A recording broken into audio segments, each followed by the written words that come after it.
உறவுகள் அனைவருக்கும் அன்பான வணக்கங்கள். சந்தாவோட இந்த பிரச்சனை தெரிஞ்சு வீட்டில் வந்துட்டு சேரன் அமைதியாக ஒரு மாதிரி உம்முனே உட்காந்துட்டு இருக்காரு. அப்போது அனீஷ் வந்து கால் பண்ணுறாரு. அப்போ சரின்னு சொல்லிட்டு இவரும் ஃபோன் அட்டன் பண்ணிவிட்டு சொல்லு அனீஷ் அப்படிங்கிறாங்க. என்ன பையா வீட்டில் எதுவும் பேசுனீங்களா, நீங்கள் என்ன முடிவெடுத்திருக்கீங்க, சந்தா வேற ஒரு மாதிரி அழுதுகிட்டே இருக்குது அப்படிங்கிறாங்க. சந்தா அழுகுதா, அதான் அழுக வேணான்னு சொல்லு அனீஷ், நான் தான் உங்ககிட்ட சொன்னேன்ல அப்படிங்கிறாங்க. அதெல்லாம் சரி பையா, நீங்கள் எல்லாம் பண்ணிக்குவீங்க பார்த்துக்குவீங்கன்னு எங்களுக்கு நம்பிக்கை இருக்குது. ஆனாலும் நாள் போயிட்டே இருக்குல்ல பையா, அவங்க வேற ஃபோன் பண்ணி சந்தாவணியே கூட்டிகிட்டு வந்துட்டு ஃபோன் விடாமல் பண்ணிகிட்டே இருக்காங்க பையா. நான் எடுக்கலைன்னா சந்தாவுக்கு கூப்பிட்றாங்க, சந்தா எடுக்கலைன்னா எனக்கு கூப்பிட்றாங்க, மாற்றி மாற்றி பண்ணுறாங்க பையா. எனக்கு பயமாக இருக்குது, இன்னொரு வாட்டி எதுவும் கிளம்பி வந்துட்டாங்கன்னா என்ன பண்ணுறது அப்படிங்கிறாங்க. நீ அதெல்லாம் கவலைப்படாத அனீஷ், பார்த்துக்கலாம், சரி இரு நான் கூப்பிடுறேன் அப்படிங்கிறாங்க. நீ சந்தாவை கொஞ்சம் அழுகாமல் இருக்க சொல்லு, நான் பேசுகிறேன் அப்படின்னு சொல்லிட்டு ஃபோனை வச்சிடுறாரு. இதை பார்த்துட்டு இருந்துட்டு நிலாவுக்கு போய் கேட்குறாங்க, என்னென்னா திரும்பவும் பிரச்சனையா அப்படிங்கிறாங்க. ஆமாப்பா, அவங்க ஊர்லேருந்து ஃபோன் பண்ணி சந்தாவை கையோடு கூட்டிகிட்டு வர சொல்கிறாங்களாம்ப்பா. அனீஷ் ரொம்ப பயப்படுறான், சீக்கிரமே நீங்கள் கல்யாணம் பண்ணிக்கோங்கன்னு சொல்லிட்டே இருக்கான்ப்பா அப்படிங்கிறாங்க.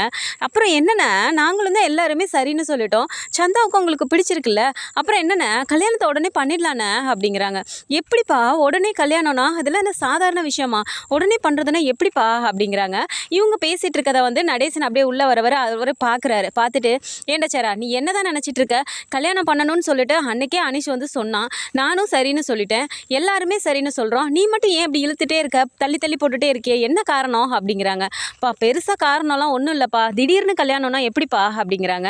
ஏண்டா கல்யாணம்னு ஒன்று கூடி வரதே பெருசாக இருக்குது, உனக்கு எத்தனை பொண்ணு ஏறி இறங்கியிருப்போம், ஒரு பொண்ணுமே உனக்கு அமையலை, இந்த பொண்ணு உனக்கும் பிடிச்சிருக்கு அந்த பொண்ணுக்கும் பிடிச்சிருக்கு, கல்யாணத்தை பண்ணி வச்சிடலான்னு சொல்லிட்டு எல்லாம் கூடி வரும்போது நீ தான் தள்ளி போட்டுகிட்டே இருக்க சேரா, இது ஒன்றும் சரியாக வரல அப்படிங்கிறாங்க. அதுக்கு இல்லைப்பா உடனே பண்ணணும்னா அப்படிங்கிறாங்க. இப்போ என்னென்ன உடனே பண்ணுறதுக்கு என்னப்போ, சிம்பிளாக கல்யாணத்தை கோயிலில் கூட பண்ணிக்கலாம் அப்படிங்கிறாங்க.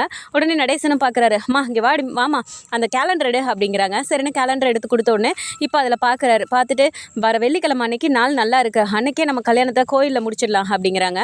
அப்போ எல்லாருமே சிரிச்சுட்டு சூப்பர்ண்ணே அப்படியே பண்ணிடலாம் அப்படிங்கிறாங்க. உடனே சோழன் இருந்துட்டு, அண்ணே இங்கே பாருண்ணே, உன் கல்யாணம் கோயிலில் நடக்குதுன்னு நினச்சி வருத்தப்படாதண்ணே, கோயிலே சும்மா ஜாம்னு பண்ணிவிட்டு எனக்கு எப்படி நீங்கள் ரிசப்ஷன் அரேஞ்ச் பண்ணியிருந்தீங்க அதே மாதிரி சும்மா பட்டையை கிளப்பிடலாண்ணே, நீ அதெல்லாம் கவலையப்படாதண்ணே அப்படின்றாங்க.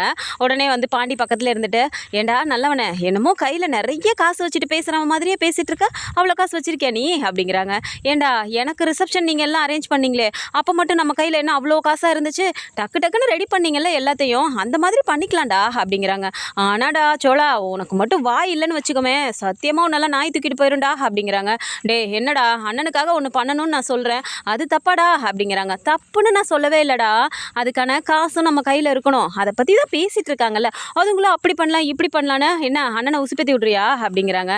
டே அண்ணனை உசுப்பேற்றுறதுக்கு இதில் என்னடா இருக்குது, அண்ணன் சிம்பிளாக இருந்தாலும் பண்ணிக்கோ அப்படிங்கிறாங்க. பாத்தியா இப்போ தான் கிராண்டாக பண்ணலான்னு, அதுங்களாட்டியும் சிம்பிளாக பண்ணலான்னு சொல்கிற பற்றியா, இதாண்டா உன் பிளானு, எனக்கு நல்லா தெரியும், எப்படி இருந்தாலும் எங்களை கோத்து விட்டுட்டு நீ தனியாக நிற்ப அதானே அப்படிங்கிறாங்க. டேய் எப்போ பார்த்தாலும் நான் அப்படியே வாடா இருப்பேன், அப்படிலாம் இல்லைடா, இது நம்ம அண்ணன் கல்யாணம்டா, எப்படி ஜமாய்க்கிறோன்னு மட்டும் பாரு அப்படிங்கிறாங்க. சரிண்ணே நிலாவும் பார்த்து சிரிக்கிறாங்க. அண்ணா அதெல்லாம் ஃப்ரீயாக விடுங்கண்ணே, நீங்கள் முதல்ல சந்தாவுக்கிட்ட பேசுங்க, அனீஷுக்கு ஃபோன் பண்ணி வர வெள்ளிக்கிழமையே கல்யாணத்தை பண்ணிடலான்னு நீங்கள் சொல்லுங்கண்ணே அப்படிங்கிறாங்க. சரிப்பா அப்படின்னு சொல்லிட்டு அப்போவே எல்லோரும் முன்னாடியுமே உட்காந்து ஃபோன் பண்ணுறாரு. அப்போ அனீஷ் எடுத்துகிட்டு சொல்லுங்க பையா அப்படிங்கிறாங்க. சந்தா என்ன பண்ணுது அப்படிங்கிறாங்க. என்ன பையா நான் என்ன சொன்னாலும் கேட்கவே மாட்டேங்கிறா, அழுதுகிட்டே தான் இருக்கா அப்படிங்கிறாங்க. சரி நீ சந்தா கிட்ட ஃபோனை கொடு அப்படிங்கிறாங்க. சரி நான் சந்தா வாங்கிட்டு சொல்லுங்கள் அப்படின்னு சொல்லிட்டு அவங்க ஹிந்தியிலே தான் பேசுகிறாங்க. அப்போது சேரன் சொல்கிறாரு, நீ எதுக்குமே கவலைப்படாத சந்தா, வீட்டில் எல்லாருமே பேசி முடிவெடுத்துட்டாங்க, வர வெள்ளிக்கிழமை அன்னைக்கு கல்யாணம் கோயிலில் வச்சுக்கலான்னு சொல்லியிருக்காங்க, நம்ம அது மாதிரியே பண்ணிக்கலாம், நீ கவலைப்படாத அப்படிங்கிறாங்க. அப்போ தான் அவங்க முகத்தில் லைட்டாக சிரிப்பே வருது. டக்குன்னு அனீஷ் கூட வந்துட்டு, பையா இவ்வளோ நேரம் அழுதுகிட்டே இருந்தா பையா, நான் எவ்வளோ நேரமாக சமாதானம் சொல்லிகிட்ருக்கேன், அவள் கண்ணீர் தான் வந்துகிட்டே இருந்துச்சு, இப்போ நீங்கள் பேசினோன்னே பாருங்கள் அவள் சிரிக்கிறா அப்படிங்கிறாங்க. இதை வந்து கேட்டோடனே சேரனுமே சிரிக்கிறாரு. அப்படியா சரி சந்தா கிட்ட சொல்லு அப்படின்னு சொல்லிட்டு இப்போ அனீஷ் கிட்டேயும் சொல்லிட்டு ஃபோனை வச்சிடுறாரு. இப்போ உடனே சோழன் என்ன சொல்கிறாரு, சரிங்க நாளைக்கு காலையில் எந்திரிச்ச உடனே நம்ம கோயிலுக்கு போயிடலாம், கோயிலுக்கு போயிட்டு அங்கே என்னென்னலாம் பண்ணணும், யார் யாருக்கு எவ்வளோ கொடுக்கணும் கோயிலில் கல்யாணம் பண்ணுறதுக்கு எல்லா விஷயமும் கேட்டு நம்ம என்னென்ன பண்ணலான்னு போய் விசாரிச்சுட்டு வந்துடலாங்க அப்படிங்கிறாங்க. உடனே நிலாவும் சரி போயிட்டு வந்துடலாம் சோழன் அப்படிங்கிறாங்க.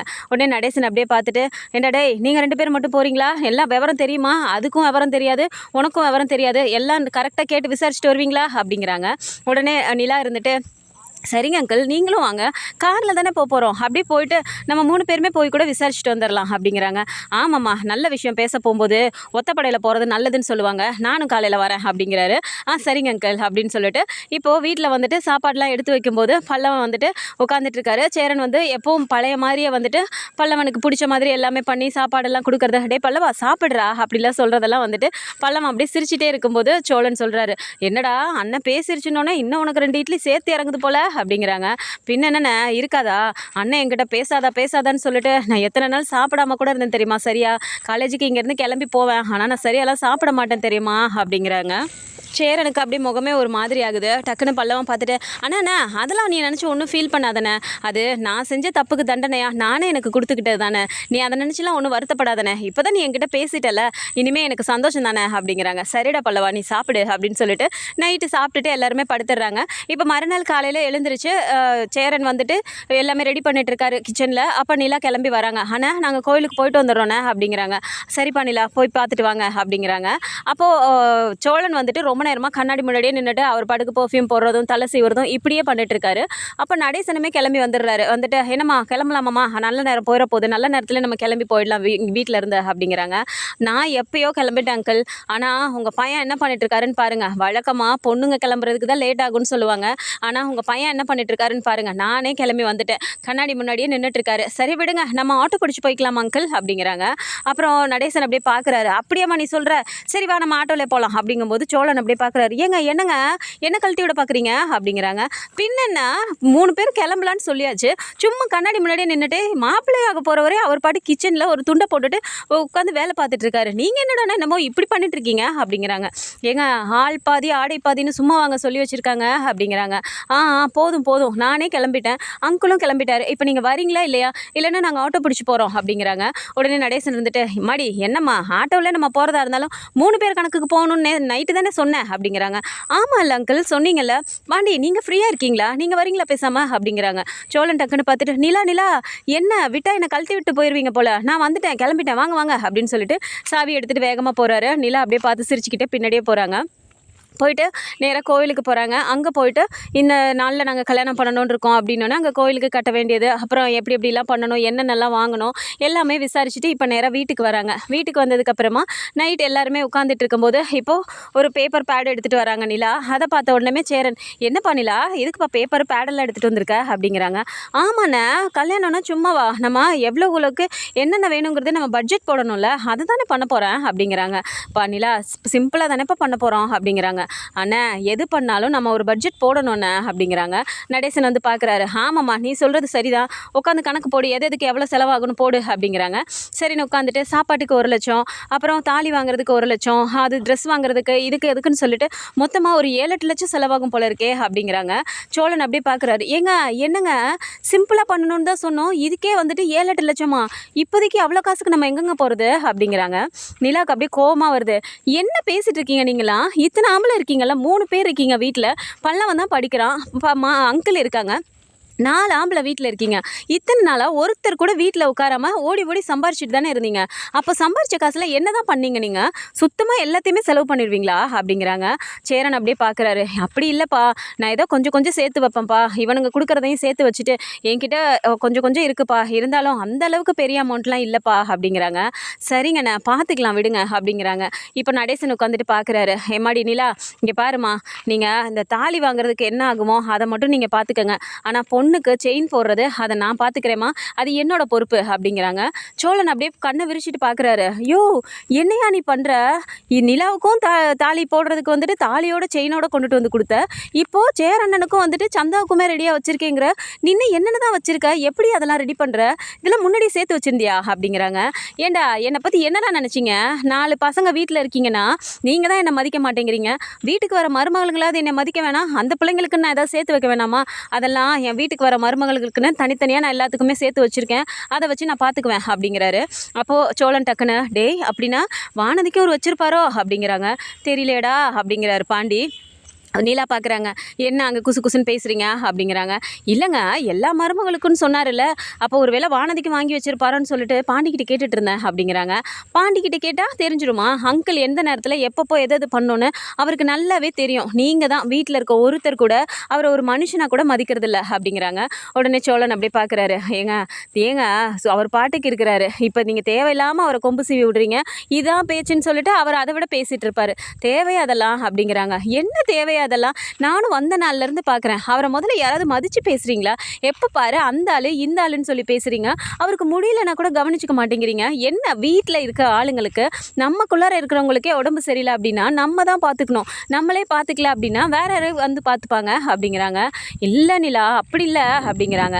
நீங்கள் பண்ணது தப்பு தான். இத்தனை நாளாக நீங்கள் எல்லாருமே நடந்துக்கிட்டது தப்பு தான். அங்கிளை பற்றி உங்கள் யாருக்குமே சரியாக தெரியல அப்படிங்கிறாங்க.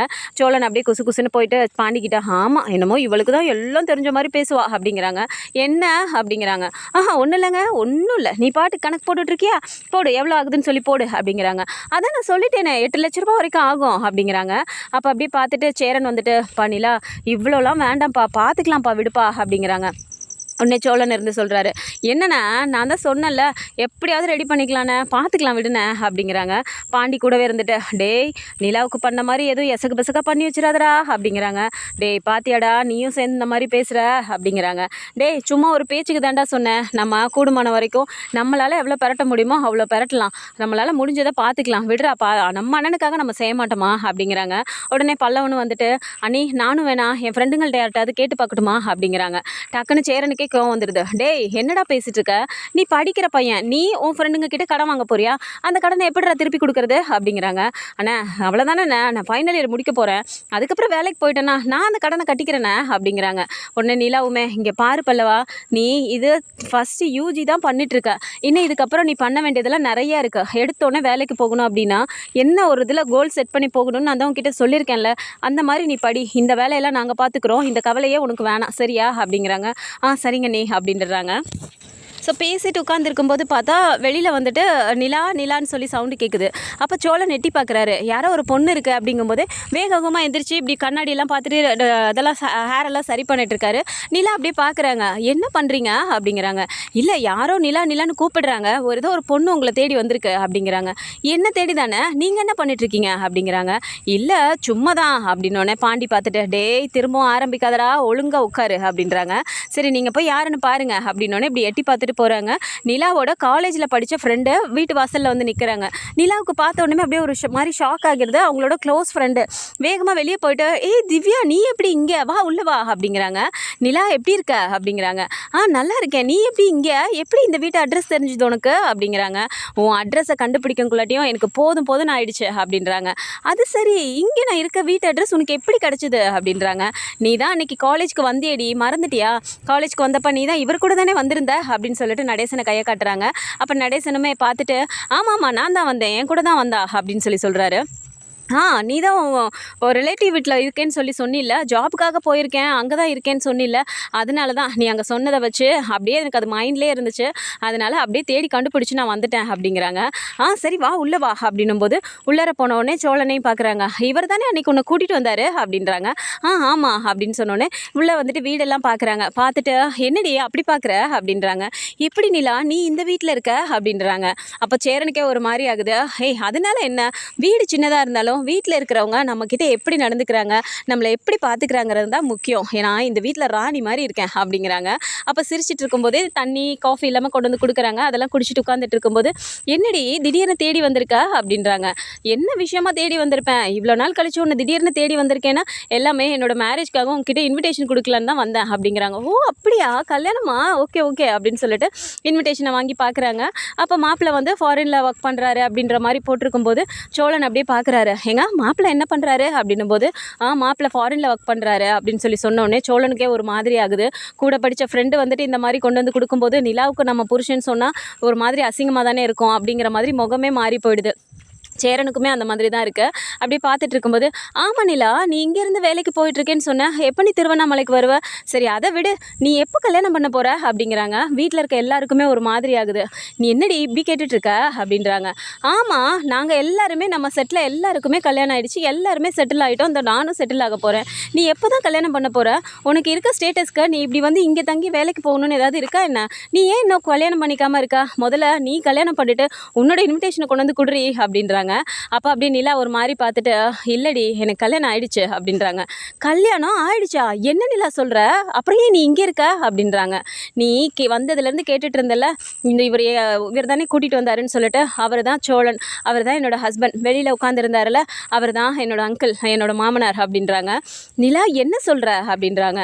அப்போ சோழன் வந்து ஒரு மாதிரியே நின்றுட்டுருக்காரு. சேரனுமே அப்படியே தயங்கி நின்றுட்டு இருக்கும்போது, இவர் தான் என்னோட அண்ணன் சேரண்ணன், இது பாண்டி, இது பல்லவன், அவரோட அண்ணா தம்பி அப்படின்னு சொல்கிறாங்க. இதை பார்த்தோன்னே எல்லாருக்குமே வந்துட்டு ஹாய் சொல்லிட்டு அப்படியே ஒரு மாதிரியே பார்த்துட்டு இருக்காங்க. சரிடி நான் கிளம்புறேன் அப்படின்னு சொல்லிட்டு வெளியில் வந்துடுறாங்க. இப்போ நிலாவுமே வெளியில் வரும்போது சோழனுக்கே ஒரு மாதிரி முகமாகுது. அப்போ சேரன் பார்த்துட்டு சொல்கிறாரு, பாத்தியாடா, நிலா கூட படித்த பொண்ணு ஃபாரினில் இருக்க மாப்பிள்ளையை கல்யாணம் பண்ண போகிறேன்னு சொல்லி வந்து இன்விடேஷன் கொடுக்குது. ஆனால் நிலா நம்ம வீட்டில் வந்து நமக்காக ஒன்று பண்ணுதுங்கும் போது நமக்கு பெருமையாக தானடா இருக்குது. ஆனாலும் நிலா வந்து இப்படி கஷ்டப்படுதுன்னு நினைக்கும் போது கஷ்டமாக இருக்குடா அப்படிங்கிறாங்க. அண்ணா, நான் பண்ணது தப்பு தானே, ஆனால் நிலாவை நான் எப்படியோ பார்த்துக்கணுன்னு எனக்கும் ஆசை இருக்குண்ணே, ஆனால் என்னென்ன பண்ணுறது, சூழ்நிலை அப்படி அமையுது அப்படின்றாங்க. இல்லைடா சோழா, நீ நிலாவை எந்த மாதிரி வச்சுக்கணும் அப்படிங்கிறத நான் சொல்லி உனக்கு புரியணும்னு இல்லை. இந்த வீட்டில் நம்ம இருக்கிறதே வந்து பெரிய விஷயம் நிலா நம்ம கூட. ஆனால் நிலாவை வந்துட்டு நீ ஒரு ரேஞ்சுக்கு கொண்டு வரணும் அப்படின்னா நீ அதுக்காக இன்னும் நல்லா உழைக்கணும் சோழா. நீ தான் எல்லாமே உனக்காகனதை செட் பண்ணி உன் மூலமாக நிலாவை நீ பார்த்துக்கணும் அப்படின்றாங்க. கண்டிப்பாக நான் பண்ணுவேனே அப்படின்னு சொல்லிட்டு இங்கே பேசிகிட்டு இருக்காங்க. ஸோ வெளியில் வந்துட்டு நிலா வந்து ஃப்ரெண்டு கூட பேசிகிட்டு இருக்கும்போது அவங்க கேட்குறாங்க, என்ன நிலா நீ சொல்லிட்டு இருக்க? அவங்க முன்னாடி எல்லாம் பேச முடியாதுன்னு சொல்லிட்டு தான் இப்போ நான் வெளியிலவே வந்து உங்ககிட்ட பேசிகிட்டு இருக்கேன். என்ன அவரை போய் கல்யாணம் பண்ணியிருக்க? அவர் என்ன ஒர்க் பண்ணுறாரு? வீடெல்லாம் இப்படி இருக்கு அப்படின்றாங்க. எனக்கு பிடிச்சிருக்கு, நான் கல்யாணம் பண்ணிக்கிட்டேன் அப்படிங்கிறாங்க. அப்படின்னா லவ் மேரேஜா நீ அப்படின்றாங்க. ஆமாண்டி அப்படின்றாங்க. சரி, வீட்டிலலாம் ஒன்றும் வந்து பார்க்கலையா உன்னை? வீட்டிலலாம் அக்செப்ட் பண்ணிட்டாங்களா அப்படின்றாங்க. இல்லடி, வீட்டில் யாருமே என்கிட்ட பேசுறதில்ல. அது எப்படி இப்படி ஒரு வீட்டில் நான் கல்யாணம் பண்ணணுன்னா என் அப்பாவை பற்றி உனக்கே தெரியும்ல, எப்படி அவங்க ஒத்துப்பாங்க அப்படிங்கிறாங்க. என்ன நிலா நீ இப்படி கஷ்டப்படுறியா அப்படின்றாங்க. ஹே, நான் கஷ்டப்படுறேன்னா உன்கிட்ட சொல்லலையே, நான் நல்லா இருக்கேன், ராணி மாதிரி இந்த வீட்டில் இருக்கேன் அப்படின்றாங்க.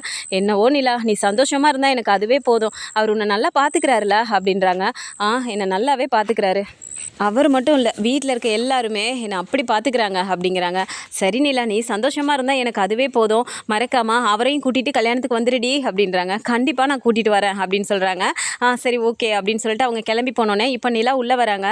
இப்போ சோழனுக்கு, சேரனுக்கு, பாண்டிக்கு, பல்லவனுக்கு எல்லாருக்குமே முகமே ஒரு மாதிரி இருக்கும்போது உள்ளே வந்துட்டு பார்க்குறாங்க. என்னாச்சு, ஏன் எல்லாரும் ஒரு மாதிரி இருக்கீங்க டல்லா அப்படின்றாங்க. இல்லைப்பா நிலா, எனக்கு சொல்கிறதுக்கே சங்கடமாக இருக்குப்பா அப்படின்றாங்க. என்னாச்சுண்ணே, ஏன் அப்படி பேசுகிறீங்க அப்படின்றாங்க. இல்லை, உன் கூட படித்த பிள்ளைக்கு ஃபாரின் மாப்பிள்ளையே கல்யாணம் பண்ணியிருக்காங்க, ஆனால் நீ எங்கள் வீட்டில் வந்து இருக்கியேப்பா, அதை நினச்சா தான் கஷ்டமாக இருக்குது அப்படின்றாங்க. அண்ணன், அதனால என்னப்போ ஃபாரின் மாப்பிள்ளையை கல்யாணம் பண்ணால் மட்டும் என்ன ஆக போகுது? அதெல்லாம் ஒன்றும் இல்லை, மனசு தானே எல்லாத்துக்கும் காரணம். எனக்கு இந்த வீட்டில் இருக்க பிடிச்சிருக்கு, அவ்வளோதான் அப்படிங்கிறாங்க. அப்போ சேரன் பார்த்துட்டு, ஏன்பா இந்த வீட்டில் இருக்க பிடிச்சிருக்குன்னு சொன்ன சோழனை நீ முழுசாக ஏற்றுக்கிட்டியாப்பா அப்படின்றாங்க. அப்படி நிலா ஒரு மாதிரி பார்த்துக்கிட்டே சோழனை பார்க்குறாங்க. சோழனுமே போயிட்டு, இல்லைங்க, நான் கூட என்னென்னவோ நினச்சேன், ஆனால் உங்கள் ஃப்ரெண்டு வந்து இந்த மாதிரி சொன்னதுக்கப்புறம் என்ன நினச்சாலே எனக்கு அசிங்கமாக இருக்குங்க அப்படிங்கிறாங்க. சோழன், நான் ஏற்கனவே உங்ககிட்ட சொன்னேன், உங்கள் லைஃப்பில் உங்களுக்குன்னு ஒரு கோலை செட் பண்ணி நீங்கள் ஓடுங்க, கண்டிப்பாக நீங்கள் ஒரு நாள் அதை அச்சீவ் பண்ணுவீங்க. அப்படி ஒன்று நடக்கும்போது எனக்கு எல்லா தேவையோ எல்லாமே நீங்கள் வாங்கி தர போகிறீங்க, அப்புறம் என்ன, ஏன் தேவையில்லாமல் கவலைப்பட்டுட்ருக்கீங்க அப்படிங்கிறாங்க. அப்போ சோழன் சிரிக்கிறாரு. இதுதான்ப்பா, இந்த விஷயம் தான்ப்பா உங்ககிட்ட எனக்கு பிடிச்சிருக்கே அப்படின்னு சொல்லிட்டு சேரனும் சொல்கிறாரு. அவ்வளோதான், விடுங்க, நம்ம இப்போ கல்யாணத்துக்காக வேண்டிய வேலையை பார்க்கலாமாங்க அப்படின்னு சொல்லிட்டு இப்போ நிலா சொல்லிட்டு இருக்காங்க. ஸோ இந்த மாதிரியான கதைக்களம் வந்தால் நல்லா இருக்கும்னு நினச்சிங்கன்னா மறக்காமல் நம்மளோட சேனலை சப்ஸ்கிரைப் பண்ணிக்கோங்க. அண்ட் வீடியோ பிடிச்சிருக்கு அப்படின்னா சின்னதாக லைக்கை மட்டும் கொடுத்துருங்க. தேங்க்ஸ் ஃபார் வாட்சிங்.